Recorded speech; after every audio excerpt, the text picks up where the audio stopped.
Boom. I'm going to send a request to you, Marissa, as well. Yep. All right, everybody. I know everybody's got their screens off. They're muted, which is fine. It's cool. I'm going to do a lot of the talking. I want to be helpful. I want this to be educational. I want to give you something that you can take away and actually get an impact from.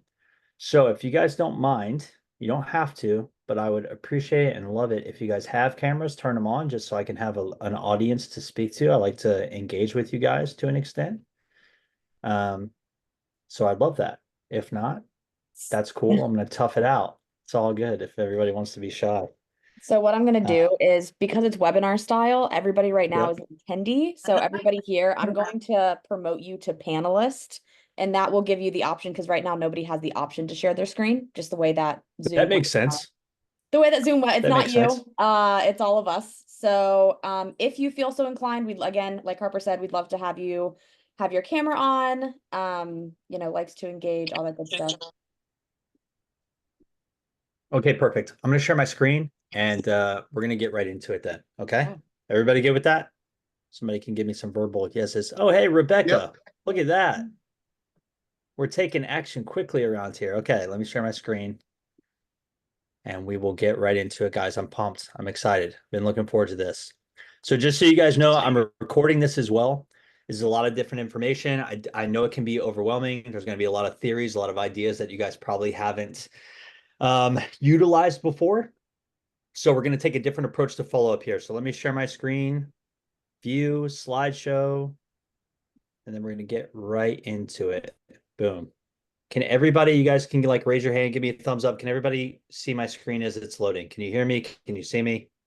All that good stuff. Okay. A lot of thumbs ups. Great. Okay, cool.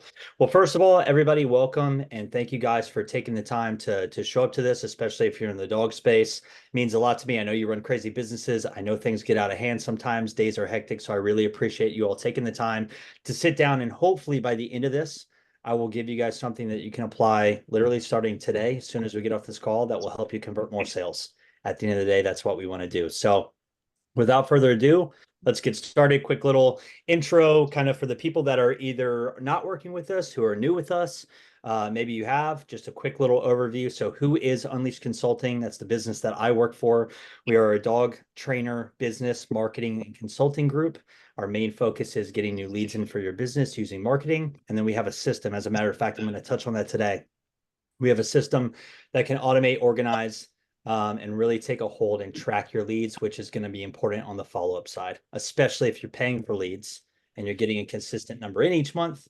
You got to have a way to get in front of them and keep selling them, right? Or offering them help, whatever your approach is. Okay. For us, from my perspective, who the hell is this Harper guy and why am I here listening to him talk about sales? What the heck does he know? So just to give you a brief background for those of you who don't know, started sales-wise, got out of the military in 2015, had a couple sales jobs while I was in college, went to the University of North Carolina, Charlotte, where I graduated with a degree in public relations and communication. And then right after I graduated, just kind of serendipitously, I found myself in this role with the former CEO of this business, who gave me a shot at sales. And that second picture is me on a fold-out picnic table in a spare bedroom at the time, cold calling probably every dog trainer in this room right now multiple times. And probably some of you said, screw off, I don't want to talk to you. And now you're working with us, which brings me to my point of why follow-up is so important. Okay. And then this last photo, excuse me, is 1 year into running the business on the sales side, completed $500,000 worth of sales for the agency side. So what do I do now? What's kind of the brief overview? And again, why am I qualified to tell you this stuff? So since 2020, I've been in the dog space specifically. Since then, I bring on new trainers to work with us. But furthermore, once the trainers that we work with us are here, it is my job to coach them in sales, give them the tools, the scripts, the ideas, the actual frameworks that they can use to push the deal forward to help more dogs, right? That's one of the biggest key pieces that I see in businesses that we work with. They can train dogs really well. Pretty sure all of you in this room are phenomenal trainers. You can get a result for your client, but we have to get them to the point where they're a client first. And that's one of the toughest things that I see. So it's my job to help you guys, give you the tools and be successful. In year to date, just for some perspective on the agency side, which is marketing, that's what we do. I've done over 5 million in sales for teaching dog trainers how to sell. I'm not saying I'm solely responsible, because at the end of the day, I give you guys the tools, right? I give you the keys. You are the ones driving the car. But had a hand in over 10 million in sales for trainers. So when it comes to the dog training sales space wise, I'd like to think I'm the guy. Hopefully I can prove myself worthy of that today by the end of this call. So going on, quick reminders before we get started, guys. Take notes, please. I want you to be engaged. You're here for a reason. You want to learn. You want to get a benefit out of this. So take notes, write stuff down. If you have thoughts or ideas, please don't be afraid to send them in the chat. If you guys have access to that, I think, Marissa, you're working on that. So if you have questions as we go along, hopefully I can have enough time at the end for like a quick Q&A. If we don't have time, I'm going to have a link that you guys can schedule a call with me. I'm more than happy to hop on the phone with you, talk about sales, talk about where you are in your business, what challenges you guys have, and go from there. Thirdly, be engaged, right? I know it's tough. I don't want this to be like some death by PowerPoint boring thing where you sit here for an hour. I want you guys to be engaged, and I want to make sure that you have some key takeaways. And lastly, I'm here for you guys, right? This is not for me to like, hopefully just mess around for an hour and talk about follow-up. I really want to give you guys skills and tools that you can apply starting today. My sole purpose from this webinar is to give you guys value and educate you on the sales side, at least from one aspect, which in today's case, of course, is follow-up. So drum roll, let's get started. I'm going to hit you all with some data very quickly, just why it's so important to follow up. Okay, so what data supports follow-up, and do I really need to do it? Okay, so this is all some from Forbes, some from some other sites. I really apologize, everybody. I didn't cite my sources. Okay, so if you're an 11th grade English teacher, I apologize. All right, but these are some real facts for you guys. All right, so 44% of sales teams, which in most of y'all's cases is a business owner, you're kind of a woman or a man who wears many hats. 44% of sales teams give up after just one follow-up. Right, there are a lot of different types of follow-ups, and we're going to discuss that. We're going to talk about it. But a lot of people just give me that like, hey, you give me more thought. Hey, are you ready to get rolling? Hey, I wanted to check in kind of thing. And then they leave it at that, right? There's a massive opportunity that we can capitalize on that alone right there. Second fact, 80% of sales requires 5 follow-ups. So just do the math in your head. I don't know how you get leads. I don't know where your leads come from. But overall, if you think of your number of leads that you get per month, right? Whatever your close rate is, let's say you bring on 5 dogs a month. Out of maybe you do 10 evals, right? So that's 50% close rate. 80% of those you could have converted just from follow-up on top of the 5, right? So again, if we conduct our follow-up appropriately, which I promise you guys, I'm not just like rambling this off as facts from the internet. I've done it. It's been proven. More than 50% of my sales come from doing follow-up the right way. That's why it's so important. That's why I wanted to have a webinar specifically on this topic. And then again, last fact, no pressure follow-ups, which we're going to go over. Nobody likes a cheesy car salesman. No one likes the, like, they can just smell it. It gives you the ick, right? I don't want that. It's not my sales approach. I don't want anybody to sell that way. No pressure follow-ups win over 50% of sales for your business.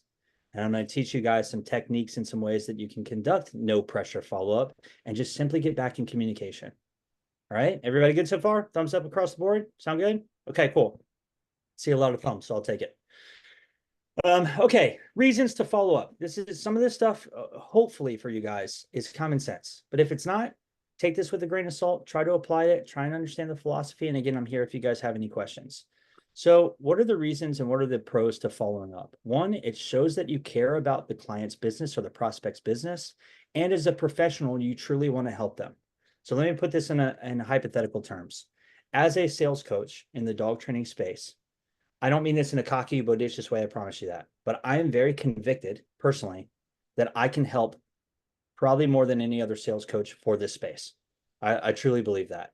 So if somebody needs time to think about it or gives me an injection that I can't handle, or maybe they give me an injection that I can't handle, but it makes sense. Maybe they need to talk to a spouse. Maybe they need to think about it for a few days. It's a big decision for them. It's a big financial commitment. I get that, right? But as a professional, if I know that I can help them, I want to follow up. It shows that I care.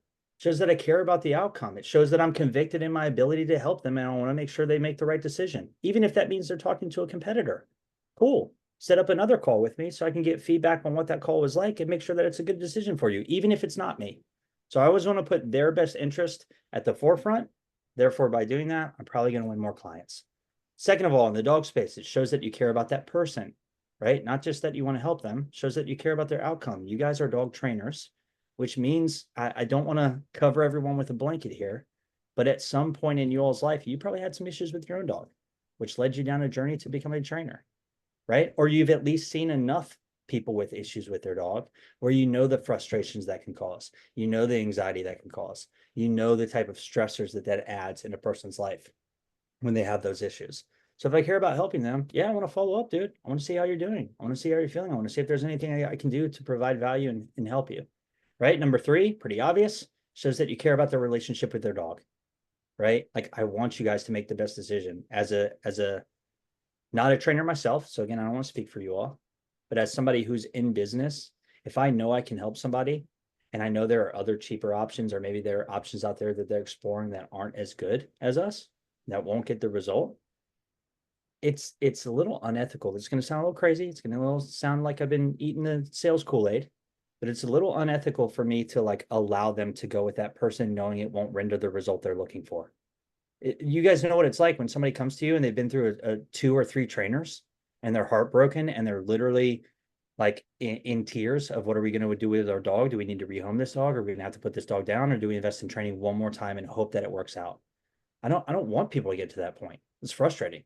So, and then number 4, gives you a reason, gives you follow-up opportunities to practice, train, and execute your sales process. So if you guys own a business, there's 2 different sides to this, right? There's running the business and there's being stuck in the business, unfortunately, right? So if you do it the right way, ideally, as you grow your business, I want to hire a sales team that conducts sales for me.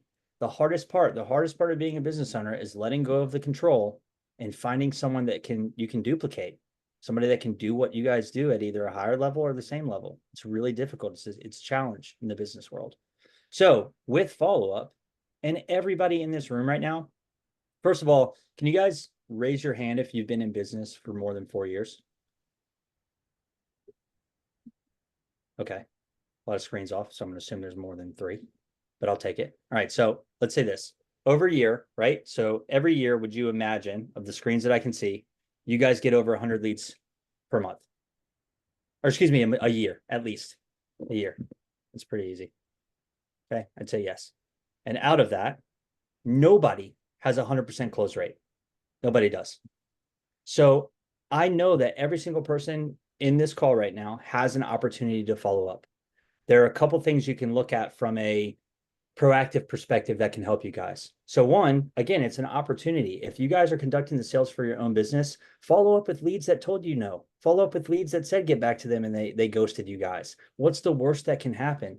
It's an opportunity for you to try new scripts, to try new approaches, to get comfortable with objection handling or maybe fact finding so you can re-enter the conversation and be more successful if you get a chance to get in front of them again.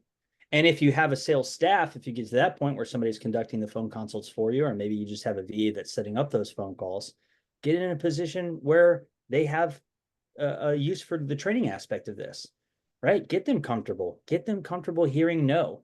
The more they hear no, the more yeses they will get in the long run. So just something to think about here for the reasons.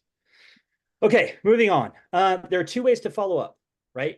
There are some more, but at a high level, there are 2 ways to follow up. There's during the sales process follow-up, and then there's after the sales process follow-up. So if you guys were here for the first webinar, I went over what a true sales process is. I'll give a very quick recap on that. It's 5 steps across the board, typically 5 steps you take in a sales process, which is introduction, fact finding, which is where you're gathering your senior data.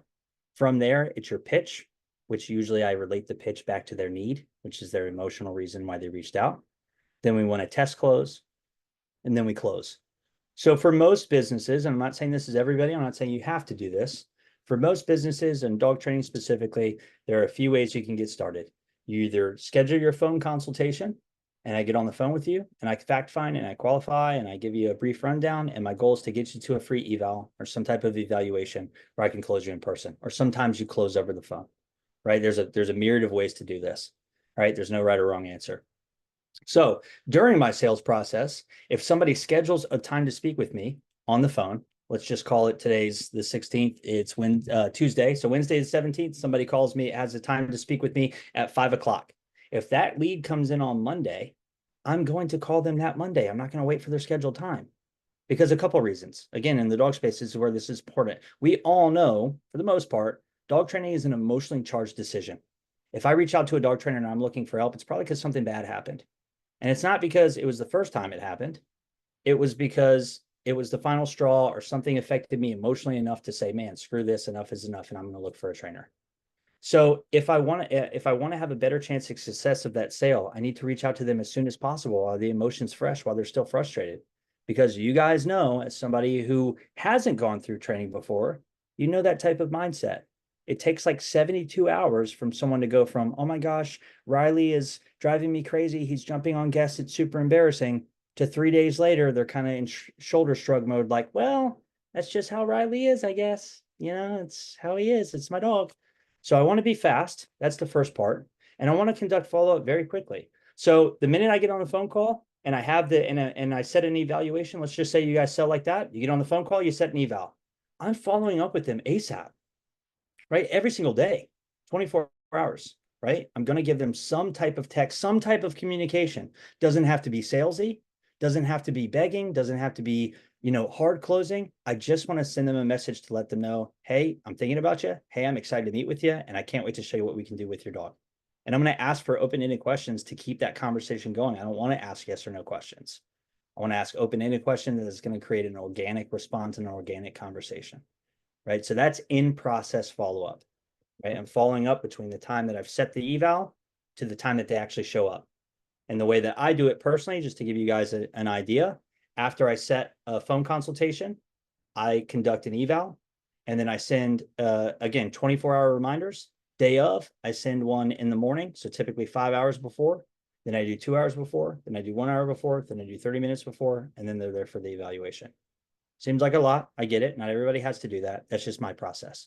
Second is after sales follow-up process. So we've gone through the evaluation, or maybe we've gone through the phone call, and I want to start following up if I can't close that sale for whatever reason.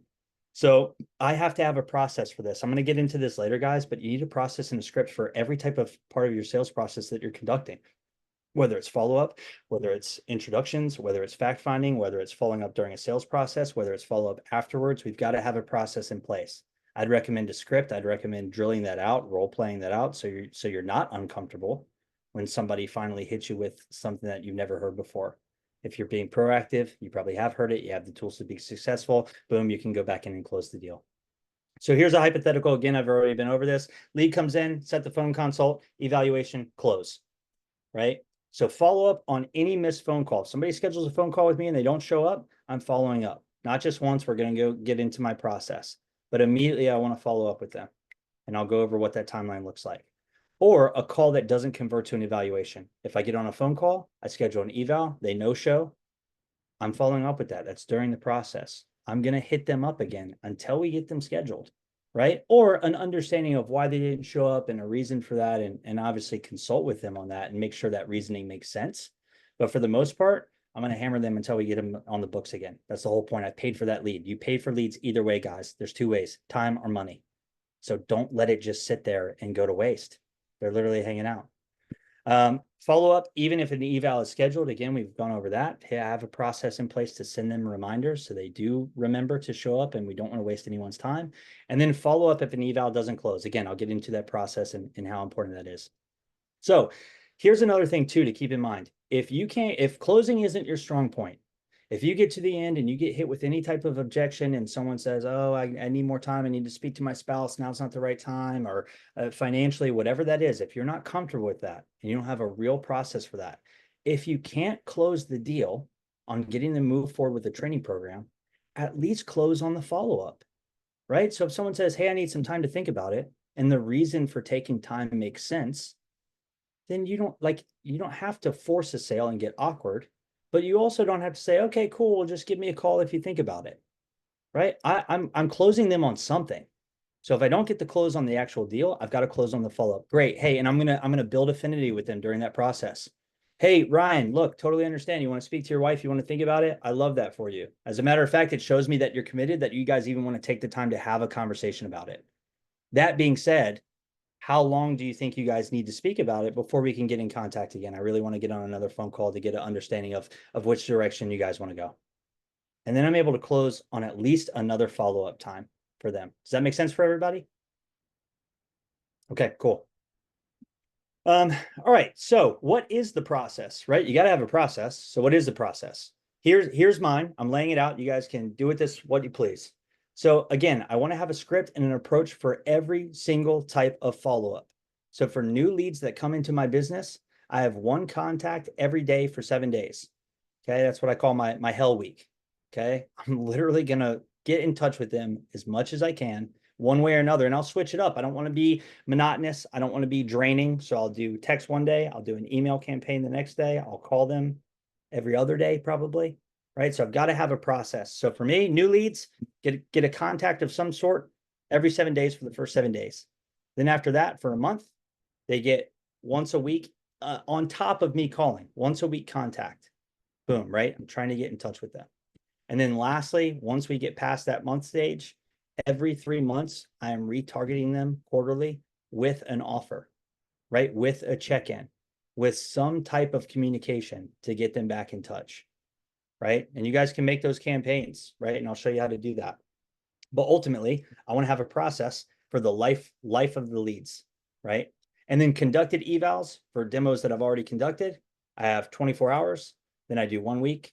Then I do 1 month, 1 week's worth, right? 7 days again. And then I do 1 month, once a month, or excuse me, once a week for a month, excuse me. And then I go back into quarterly. So same process, essentially, right? And then always find a way to follow up other than saying follow up. Okay. And I'm going to get into that. I know that sounds redundant because we're going over follow up, but one of the worst things you can do in sales is get in touch with people and say, hey, I was just checking in. Hey, I was following up with you. Hey, I wanted to see how things were going. Again, it sounds salesy. It's not very authentic. Doesn't really show any type of, doesn't build any affinity. It doesn't edify yourself. So figure out a way that you can do that. How do you find a way? That's the biggest part. Okay. So I want you guys to think outside of the box with this a little bit. And some of this, again, I know, as I say it, I know you're going to look at me and be like, dude, that sounds crazy. Do you really do this stuff? The answer is yes. Okay. For me personally, I do. It's helpful. It works. So the first is, and the first two are kind of tied together. So here's what I would do realistically, and I'll just tell you guys, and I have coached almost every single trainer that I've worked with individually. I've told them to do this. And as far as follow up, this absolutely crushes. Yes, it's a lot of work in the beginning, but if you do it correctly, you will always have it in your back pocket. So the first part is current and past dogs that remind you of a prospect. That's one way to get in touch, right? Which is the same as case studies. Think about current clients, or past clients more rather, that have been through your training program and have actually gotten the result, right? So how do we utilize this? What I would do personally is I would create a Google Drive. And when we use a system like Pepper or another CRM, I'm asking people to send me homework of them doing their training with their dog. So we have lesson 1 where they really don't know what they're doing, don't know how to hold a lead, even all the way to lesson 5, lesson 6, where they're a happy, confident dog owner, happy, confident dog, right? I'm able to do things. My goal's been met. I'm super pumped that I went through your program. My life's different. My life's changed. Boom. So I'm creating a Google Drive and I'm organizing that by breed. And everybody that sends me homework, I've got Huskies, I've got Doodles, I've got Goldens, I've got German Shepherds, and I've got an index of every single dog that I've worked with, so that when I get back in touch with this person, for example, Rebecca, let's just say you have a 7-year-old Husky that deals with, I don't know, resource guarding. Okay. I'm making this up. Okay. If that's the deal, right? And for whatever reason, I can't close you, or maybe I can, maybe this goes in between on your phone consult to your eval. So in between that time, I'm going to go through my Google Drive. I'm going to go to my Huskies. I'm going to look at some issues, or maybe some dogs that I remember with those issues. I'm going to pull up the case study of the before and after, and then I'm going to send that to you. Hey, Rebecca, I was thinking about you the other day. This is Riley. This is one of the Huskies that went through our program. I know it seems like you're dealing with a lot. I know this is, super frustrating. It's scary, especially on the resource guarding side, but I want you to take a look at this video. Check this out. Look at what we were able to do in just 6 lessons. That is going to relate to people. It's the same idea as having a demo dog, except now your demo dog can adapt to the breed of what the owners have. And again, it makes it more relatable. It shows proof and case study, and it helps edify you as an authority that can actually help them. Okay. So again, I'm using case studies of current or past dogs. I'm getting that content from my current clients, and I'm putting that into my little Rolodex that I can always roll out for follow-up. Hey, saw this dog, reminded me of your dog. Let me know your thoughts. I'd love to hear feedback. What do you think about this? Something that engages it versus, did you give any thought to our training program? Right. The other one is if I'm going to get in touch with people quarterly, right? So remember, I've got my 7 days, then I've got my once a week, and then I go to quarterly. So you have to think of what the kind of the rocky, crowded river is, and then I have to look for the blue ocean. So every business is sending automations or some type of text or promotions on holidays and events and things like that, right? Everybody, you're going to get Lowe's texts and TurboTax texts on, July 4th and Black Friday and all the sales texts you guys get. So for me, again, I like to think, I said think outside of the crate. Ha ha, said funny dog joke. But I like to think outside of the box with this. So I'm going to look up important dates on the dog side, right? I'm going to use data to support that. For example, gotcha day, right? Everybody's familiar with that. It's the day you got your dog or adopted your dog, especially from the rescue side. So for me personally, every quarter, right, I'm going to find a date like that. For example, I just looked it up like 20 minutes before this call because I was curious. On Instagram, the hashtag gotcha day has 1.6 million posts. Okay, so it's relevant, it's important, people care about it, they want to share that story on social media. So if I know that that's an important day and people remember that for people who adopt dogs, I'm going to take all of my stale leads in the system and I'm going to send them an offer for gotcha day. And I'm going to have their name and their dog's name and all those things. I'm going to make it super personalized. Hey, Harper, it's Marissa from Unleashed. First of all, happy gotcha day. In honor of that, right now we're offering 10% off all of our training programs. We want to set you up for success with your pup. Click the link below to schedule your free eval or whatever, right? Figure out what that call to action is, figure out the way to get in touch with them again. But just again, think outside of the box of ways that you can get in touch with people where every other business isn't sending mass text during that time and get in front of them that way. And again, this one's a little strange as well, but just hear me out because I've seen amazing results with this as well. Give people information and then follow up to review. Teach them a skill, give them a task, and then you have a reason to ask. So one thing that I do, and I'll tell you guys my personal story. I'm not going to go too far down the rabbit hole because I want to be strict with time here. But 7 years ago, I adopted my first dog. My now wife and I adopted a dog. Dealt with some severe resource guarding. I did everything wrong. I went home. I watched a couple Larry Crone videos, and I was like, I'm a dog trainer, and I did everything wrong. Okay. Long story short, fast forward a couple months later, and I was at my breaking point. Right, like I was the guy who was in bed at night with my wife, like almost in tears, like, holy cow, what are we going to do? Are we going to have to put this dog down? Do we invest thousands in training? What does that look like? And so because of that, out of all the trainers we spoke to, and we spoke to a lot, out of all the trainers that we spoke to, the one that we moved forward with wasn't the cookie cutter approach. So what do people love to talk about more than anything? Themselves, right? Speaking of my wife, you can ask her when I get enthralled with something or excited about something or I learn a new skill, like I'm excited to talk about it and share that information. So I want to give my prospects the same thing. For example, and again, this is just what happened to me. You guys are the trainers. You have to figure out what's appropriate and what's not and what you guys would feel comfortable with. We called probably 15 dog trainers, and all of them were the same for the most part. Hey, here's our price. Here's how we're going to help you. Here's what we do here. Here's what makes us different at our facility, all these things talking about themselves. The trainer that I went with, one, listened, right? Really understood what our concerns were and how to fix these issues. But more importantly, at the end of the call, he goes, regardless of the decision that you make, I want to help you and make an impact as quickly as I can because I know how frustrating this is. Long story short, all he introduced me to was hand feeding my dog.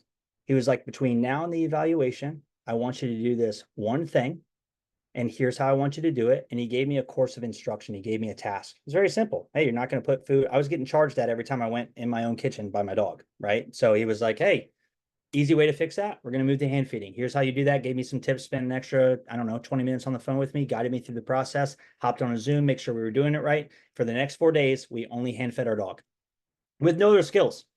And that 4 days alone, we saw such an increase in our lack of, therefore, anxiety and stress, and it immediately changed our situation. And so when he followed up with me for the eval, I'm not even thinking like, dude, this guy's going to pitch me and sell me. I'm excited to talk about how great I think hand feeding is. And I'm like ready to be an apprentice, right? I'm excited about it. I'm pumped. It made an impact. It's cool. My wife's not like freaking out anymore, right? This is kind of awesome. And if that's the value that I get before I even start working with you, psychologically, I'm already going to think to myself, man, what's going to happen when we actually go forward with all of the training? And there's a million ways you can do it. It doesn't have to be hand feeding. Sometimes it's a syllabus. Hey, here's a, just like when you sign up for a class online, teacher gives you a syllabus of what to expect during the semester. You can do the same thing, super easy. There's a million ways to do it, but I would figure out what type of information can I give my clients. It's not going to change their situation and be the same as going through a program, but what's going to make an instant impact. And I'm going to be able to make a difference and make a change. So when I follow up, I don't have to be like, hey, do you give it any more thought? I want to sell you. Instead, it's like, hey, what'd you think about the hand fitting? Like, did you guys see any difference once you started that? And it's a different type of conversation. Now the guard's down. Now I'm opening up. Now I'm expressing how I really feel about what you told me to do, and I'm giving you honest feedback. Right? Any questions on this? Does this all make sense for everybody? Cool. Okay. Head nods and thumbs up. I'm all about it. Okay, so this is like my number one thing. I'm not going to spend too much time on this. This is like my absolute no-go. I'm going to go crazy if I ever talk to you one-on-one and you guys tell me this. It's a quote I hear all the time. If prospects don't want to buy right then and there, then they aren't worth my time. So for me, guys, this is a huge no-go. Okay, sometimes it takes raising prospects' awareness to help them see the benefits. Right. So I'm going to put this in dog speak so you guys all understand. There's no question about this. And again, I'm not a trainer, so take this with a grain of salt. This is just my professional opinion. Every dog owner has an issue with their dog. It just depends on the extent that that issue bothers the trainer enough to seek help. And so if they don't seek help with that issue, over time, most dog owners have what I call an oh shit moment. Right? Once they reach that moment, then they're ready to buy. I wish it was different. I wish people went out and they bought a $3,500 Labradoodle and the first thought they had to themselves was, hey, we should probably invest in training, but it's not the case. Unfortunately, I have to wait usually for something not great to happen, and then they reach out.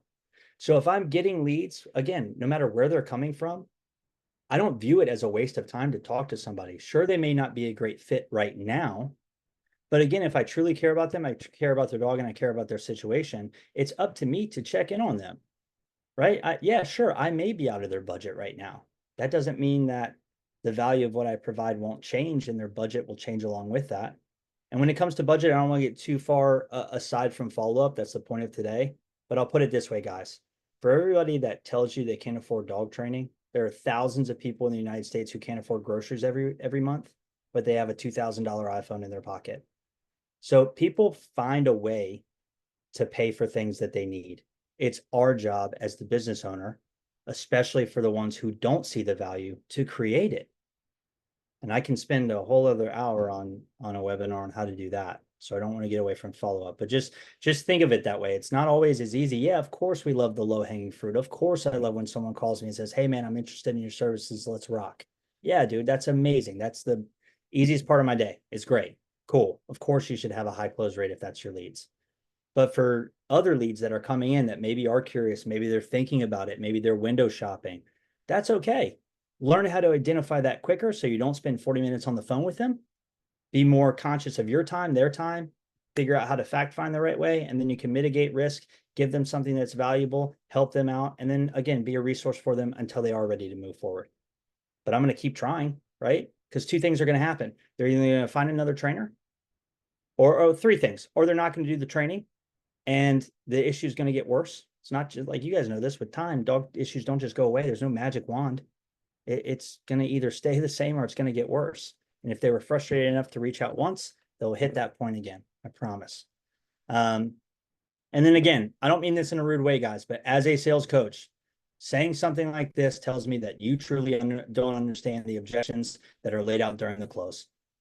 Because with every objection, unless it's straight up, screw you, no, I'm not interested, I have to get an understanding of what no is, right? Universally, I get it. There's no, but there's a reason for no. So as soon as I uncover what that is, and then I have a game plan to address that, I can come up with a follow-up plan. Again, I'll give you guys a hypothetical. If someone says, hey, I'm looking at other trainers, I got another eval I got to conduct tomorrow. I'll let you know my decision after that one. Great. Don't say, okay, great. And then I'll follow up with you after that eval. Instead, have conviction that you guys are professionals and can help them. Hey, Marissa, again, I love that you're actually like concerned about this enough to look at training options and that you're taking it seriously enough to weigh those options and what's going to get you the best result. That being said, as a professional, regardless of which direction you go, it behooves me to get on a call with you again just to get an understanding. I would love to hear some feedback before you make a decision with that other trainer, just to see what their training process is and what goals they've laid out for you and how you're going to accomplish those. And at the end of the day, it may be the better fit for you, but I at least want to give you my feedback as a professional so I know you're making an educated decision. Because if they're not closing on me because they need more time for another eval, I'll be damned if I let the other guy close them tomorrow. No way. I'm setting up another call as a professional, as a consultant to say, yeah, hey, absolutely. Whether you go with them or not, totally fine. I want what's best for you and your dog and your family, of course. But as an unprofessional, and sometimes it's easy to get sold on something that's not the best choice for you. I'd love to set up another call after that eval, just to make sure as a professional, I can give you the best understanding of what you're actually signing up for. So your eval's at 3. How's 5:30 sound? Great, cool. Put it in the calendar. Boom, close it. Close the follow-up if you can't close the deal, right? Oh, that makes sense, everybody? I know throwing a lot at you guys. So, okay, this one's pretty straightforward. When do I stop following up? There are 2 options in my book, guys. When they move forward, or they tell you to screw off and never to call them again. They block your number, right? Like, here's the thing. I want to be professional. I don't want to be crazy, right? At the bottom, I have, of course, there's a common sense factor to this. Or if I reach out to somebody for 2 years and I send them a text every day and it's going on do not disturb and there's a not sent confirmation, yeah, I'm not going to follow up with them. If they're a client I don't want to lose, yeah, okay, I could find another way. I could email them, I could call them. There's a lot of ways around that. But in reality, I want to conduct follow-up until I can't. It doesn't make sense not to, right? Otherwise, again, you guys are paying for leads with time or money.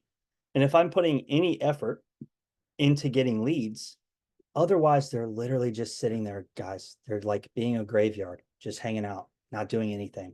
So I've got to put that to use. And again, there's a system I'll go over. A lot of you all are familiar with this from what I can see in the room, but I'll just give you guys some reminders of like how you can use this to really organize and track that stuff, right? Super important. And as long as you're organized with it, and as long as you have the right system, absolutely this will help you on follow-up. And I'll go into those reasons. Okay, so what tools, speaking of which, what tools are there to use and where can I find them? So in reality, whether it's our system or not, you guys need some type of system or organizational tool that will have your leads and your conversations logged and documented, as well as notes of every call and every interaction. So this helps me with my follow-up. The system we use here is Pepper. I use it too. So as an example, on a phone call, and a lot of people don't use it this hardcore. I understand sales is my job. It's what I do for a living. So I'm a little bit more intense, but being intense in the beginning has made my life much easier on the back end. So like there's a note section after every call, text, email, every interaction. On those phone consults, I have a non-negotiable senior data notes list that my team has to fill out before somebody shows up for a demo. If we don't capture that information, I'm not getting on the demo, right? It's just a non-negotiable for me. But also, when I conduct a demo, I go back and I fill out that notes section. So when I conduct follow-up, again, you always want to look for ways to get in touch with them again. So for example, if you call somebody in January and they say, I don't know, I got to think about it, whatever, you can't close them for whatever reason. They say, reach back out to me in 3 months. Most businesses who don't have their phone calls recorded, they reach out in 3 months, and then that's where they get caught in that rhythm of being like, hey, I wanted to check in on Bentley. Are you still looking for some training? It's very salesy. It's very cheesy.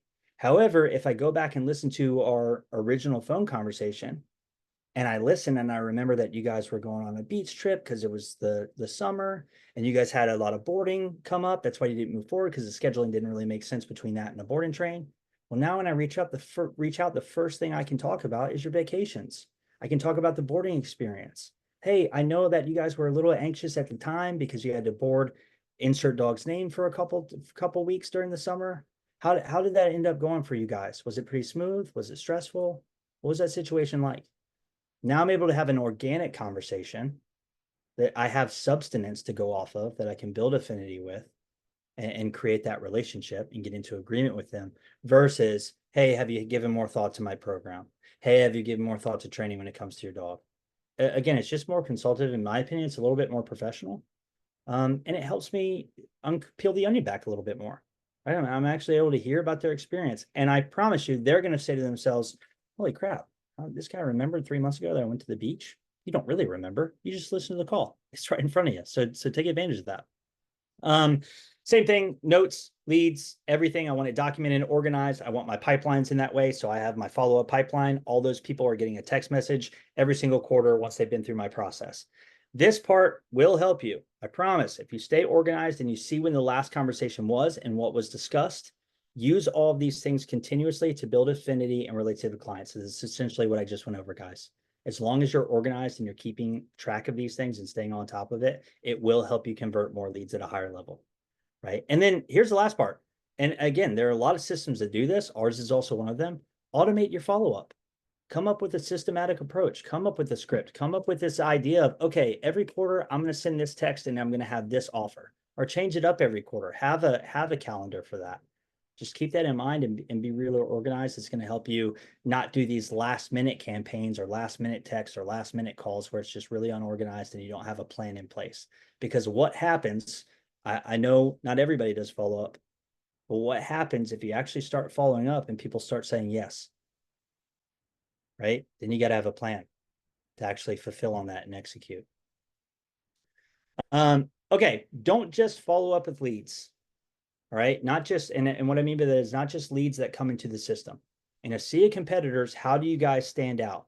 Following up with current and past clients can, and this is mostly past clients, people that have been through you guys before. One, if you follow up with past clients, it will increase the likelihood of you guys getting a better review. One thing we do here is I have my program, so let's call it a 4-week board and train, and then I have board and train alumni, and the minute I move them over to that alumni page, they get a text message, right? Hey, Marissa, it's Harper from Unleashed. Had a great time working with P. We'd love to hear some feedback. Please rate your experience from 1 through 10.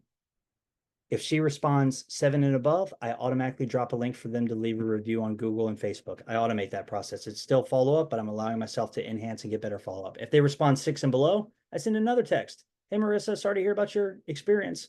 When's the best time we can hop on a call to get an understanding of how we can improve?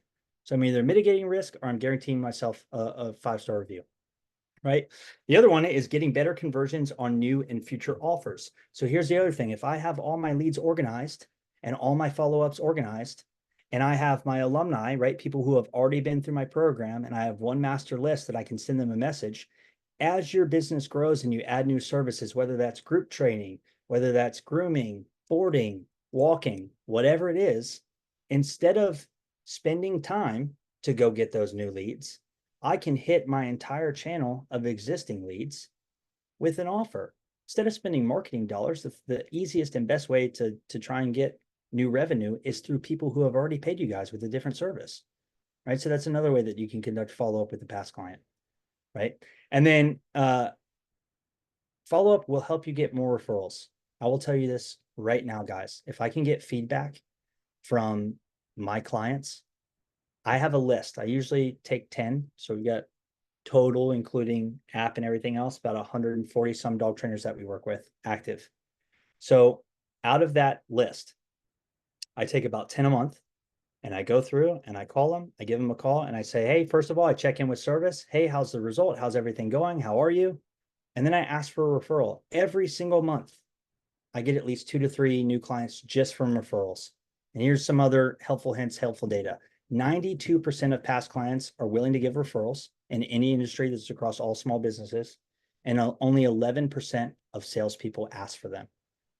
That's crazy to me, right? I want to take advantage of that. If I know that I got a good result, if I know that it changed someone's life, it's okay to ask for something back, guys. So don't be afraid to ask referrals. That's part of follow-up too. Hey, how's everything going? I just want to check in. Anything I can help you with? Oh, by the way, do you know anybody else that could benefit from this? Right? So don't be afraid to ask. And then a quick recap, right? So have a system in place to help with your follow-up. Use follow-up as an opportunity to practice the script on old leads. or try a new one on past clients. Use it as an opportunity. So here, I'm gonna take a break real quick just to talk about something that I find really crazy that people don't take advantage of.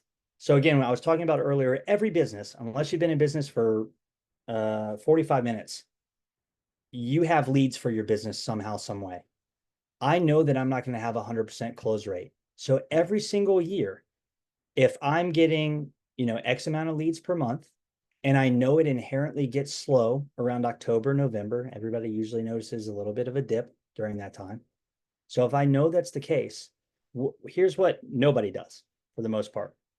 Nobody gets leads and then they don't close. And then when October comes around and it's slow, or whatever month it's slow for you guys, nobody goes to their old email chain or their business phone and cold calls dog leads and then tries to follow up and sell them a program. It's too time consuming. It's crazy. No one would do that.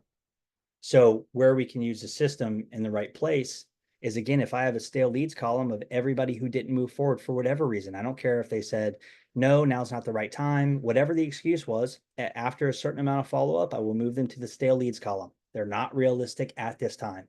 And then every single quarter, I send them a message, right? Or maybe when it's slow, I can send them a retargeting text campaign across the board. Small businesses got just some quick numbers.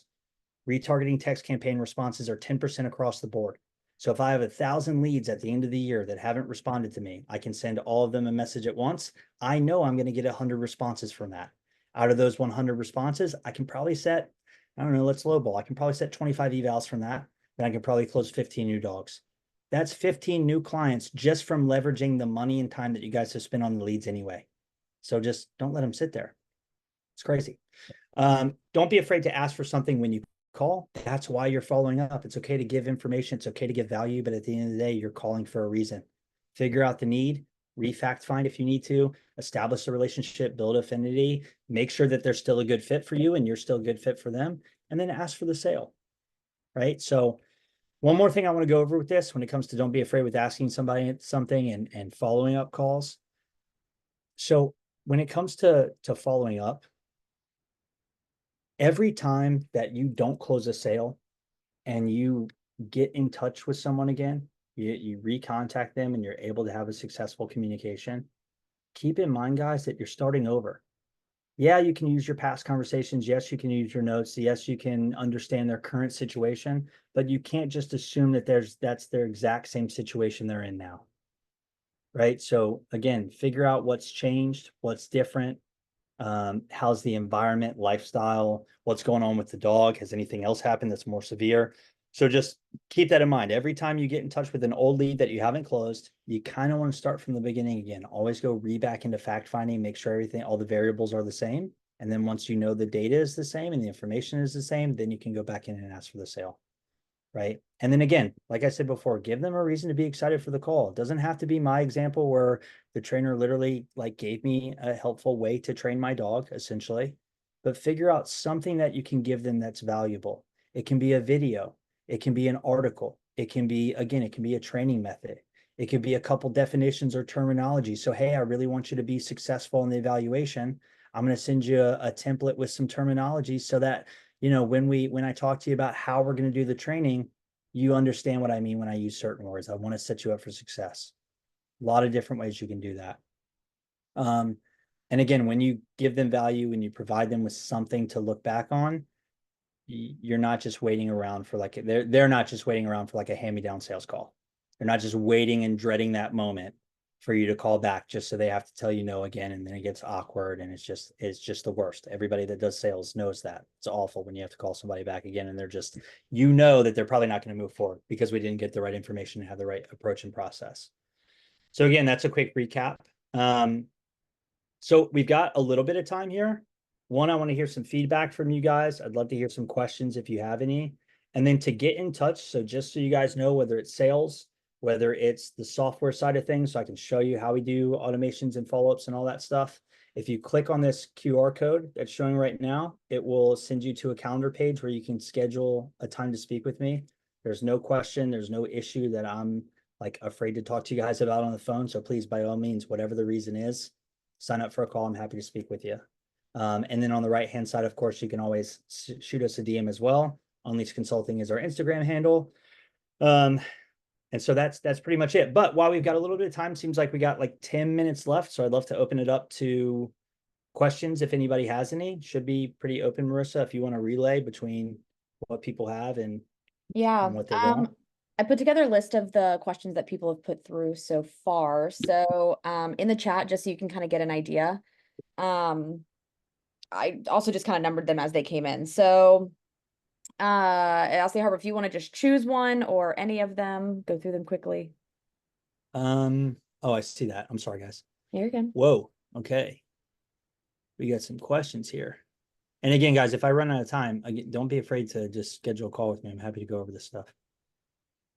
How do you recommend I evaluate my sales process to know if it's working or should be changed? Okay, this one's pretty easy. It comes down to data and numbers. My headphones just died. Can you guys still hear me okay? Just a couple of thumbs up will We can do. hear you. You guys can hear me. Okay, great. So when it comes to how to figure out how to evaluate your sales process, one, you have to figure out what the actual numbers are and is it successful? How do you gauge that?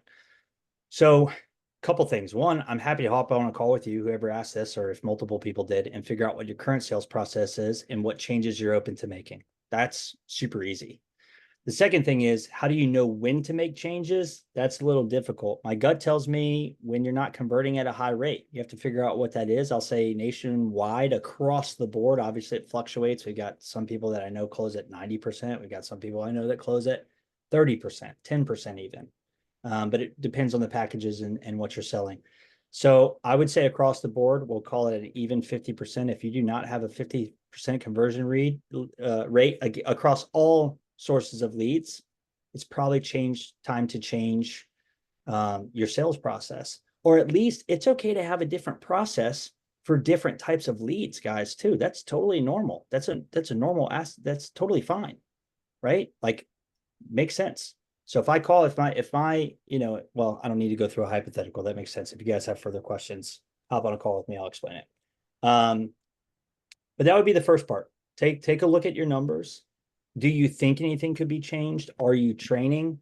Are you doing drills? Are you doing role play? Are you ever hit with, I'll put it to you this way. If you are ever hit with anything in the sales process that you don't have a response to, it's probably time to make some changes. Whether that's objections, whether that's how to control the conversation of people asking for, information with their dog and they tell you the whole life story. So a lot of that goes into control. There's a lot of things we can change. But if my blanket answer for that to save time is if there's a part of your process that you get stuck on or you find yourself in this repetitive, there's a leak in the pipeline somewhere, that's the time to make a change. And specifically, you want to plug up that leak, right? Pipelines, just like a home, they bring water into the house. Pipelines for a business bring revenue. So I need to be able to systematically look at each part of my pipeline and then diagnose where the leak is. And then I can make a change based off of that leak to help plug that up and bring more revenue in the business. How can I close when they haven't gotten an oh shit moment? Or one step further, they don't even have the dog yet. Okay, so this is a very tough one. So I'll keep this a very condensed answer. I kind of want to get on all these, so I'll keep this brief. So I love that you've adopted the oh shit moment. I'm a fan of that already. But furthermore, when it comes to how do you close somebody in general, I will give you guys, this is outside of follow-up, but I will give you the number one way that you need to close somebody. It really has nothing to do with the behavior of the dog. It has everything to do with how the behavior of the dog is affecting the owner, which comes down to the need. I have to find and uncover the need of what they're looking for with training and why that's important to them. So easy way to do it is when I'm looking for problems, right? There's two ways. The way that I do it is if I know somebody reached out to me because their dog pulls on a leash, for example, the first question out of my mouth is, how long has that been going on? Usually when I speak to dog owners, it's not the first time the dog's pulled on the leash. So what happened this time that was different? What happened this time that made you say, hey, enough's enough, and you wanted to reach out to a trainer? That's going to start to peel the onion back. They're going to get open about it. They're going to express what happened last time, how it was different than Rocky pulling on the leash the past 5 years. This time was the straw that broke the camel's back. And then from that point, I can really start to establish what their goals are with the dog, what life would be like if they could fix those issues or never deal with those issues again. And then edify myself and build affinity and get into agreement, make sure we're on the same page of how we're going to address those goals and get there. Again, it's more complex than that, but in a very simple standpoint, that's how I'd approach it. Figure out the need. Why is it important? Why is it that they're reaching out? What are they looking for? Not the dog's behavior, but what their life would be like if that behavior never happened, right? And as far as they don't even have the dog yet, depends on where you're getting from your leads, but I would view that as an awesome opportunity personally. If anything, I would view it this way. It's very difficult to sell a full-on package for somebody that doesn't have a dog yet, but what I would do is I would charge an hourly consultative fee so that I can walk them through the process, give them the tools to be set up for success. And if they're serious about getting a dog and for whatever their convictions are for getting that dog, I can be a consultant for them to make the right decision. So I'm not wasting my time. I'm still getting paid for it. And yeah, it's 30 minutes of my time so I can walk them through the process of what they should and shouldn't look for. Okay. What do you think about using the follow-up process as a chance to pitch a different service as a way to get back in the door? I love that, offering training, walking, fear, free nail trim, etc. if they don't want the full training. Yeah, absolutely. Look, that goes back into thinking outside of the box. It's a different way to get back into communication with them. It's going to give them another offer. It's going to give them a better quality of life. It's offering a service that improves their current situation. So yeah, I'm a massive fan of that. And there are a lot of different ways to do that. Again, I would always focus on doing something like that quarterly. But if you guys have a new service, again, get in front of them like ASAP. That's the goal. So yeah, I think that's a wonderful idea. What's the best way to handle? I'm going to talk to my spouse. Well, that's a very long question and I can answer it. So whoever wrote this, I would highly recommend signing up for a call with me and I will go over how to handle that. It was Ryan. Okay. Ryan, I saw that come in and I was like, I knew it. Yeah, Ryan, there's an answer for that, dude. I can, are you guys around tomorrow? All right, I will give you a call and we will talk about that. I'm not saying it's the easiest handle in the world. I'm not saying it's going to work 10 out of 10 times, but I'll give you guys some tools that will 100% help with that. How do we follow up without being so salesy? This is a Marissa McNew. Okay. Is that your question? Who wrote that one? It's a tough one.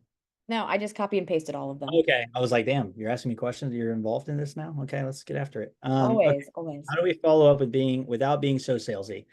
So again, it goes back into this is a framework, guys. This is my philosophy. This is my experience. That does not mean it's the only way to do it.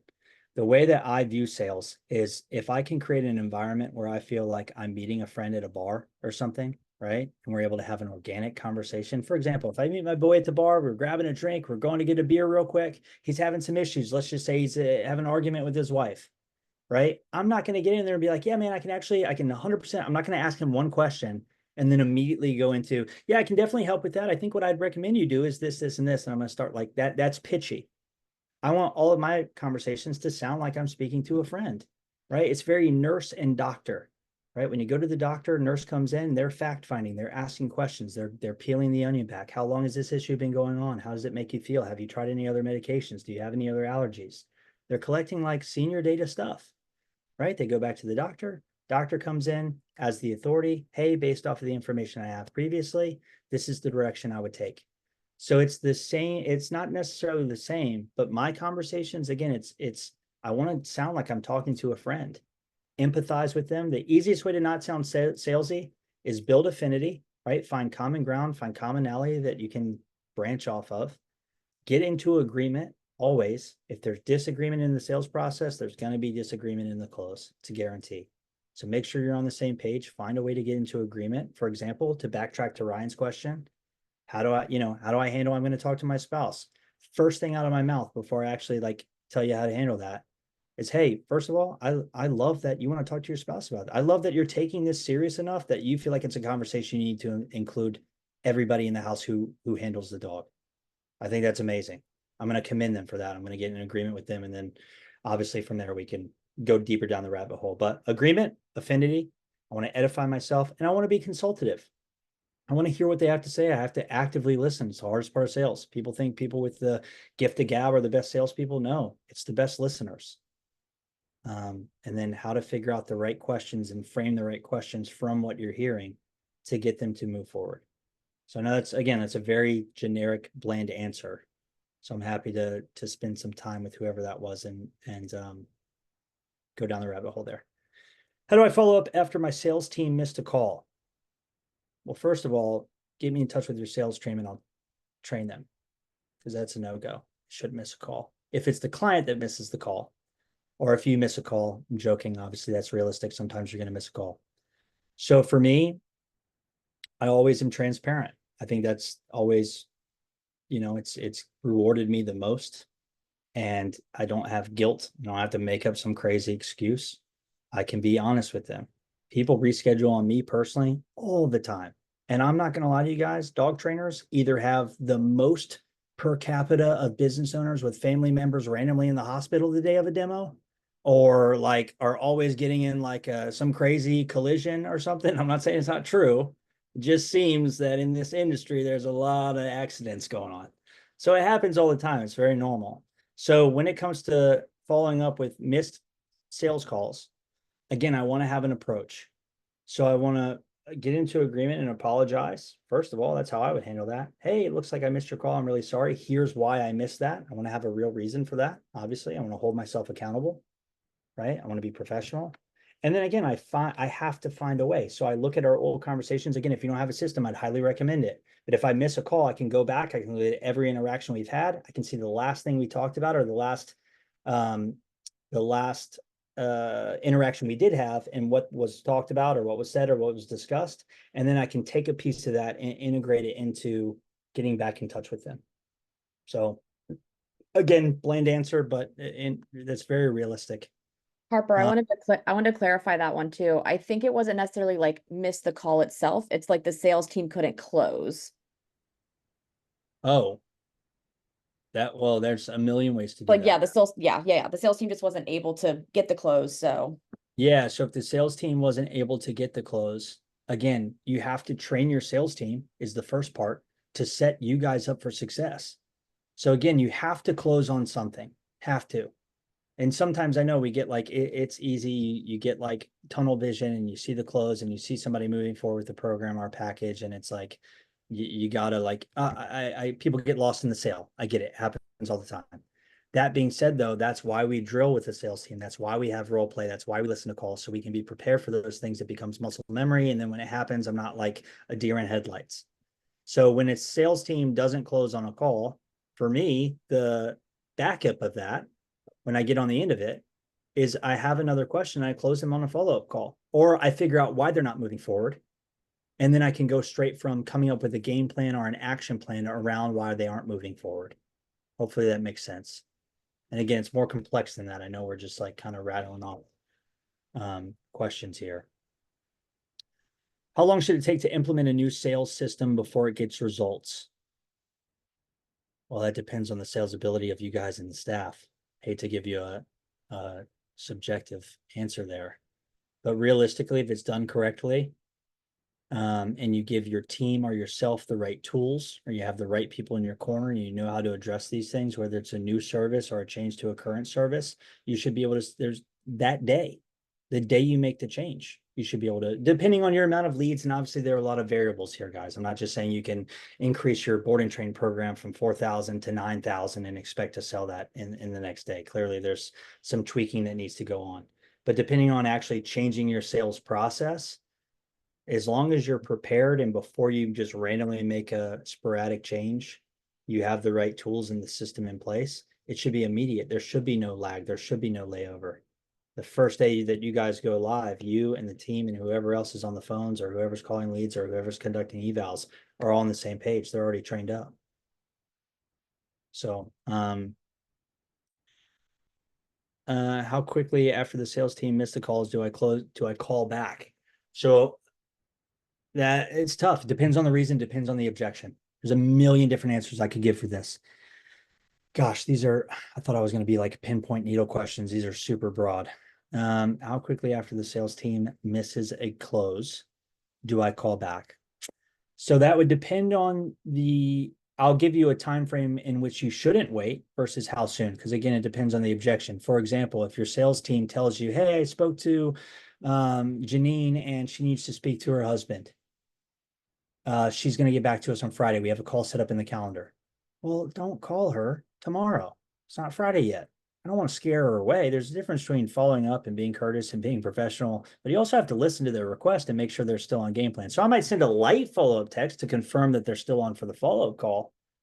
But a lot of that is relying on one, actually handling the objection they give you, and then closing on a follow-up time with that or a process.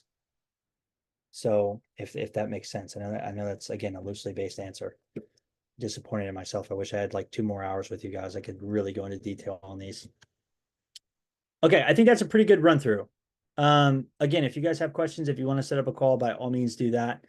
This has been recorded. So as soon as we get it edited to cut out all of the me saying things like and and awkward silences, and it's a little more sexy, I will send that to you guys, and anybody that you missed or you think you know any other trainers that you think could benefit from this, get in touch with me. I'll shoot them the link and you guys can have this recording forever. So not only for yourselves, but as your businesses grow, as your team grows.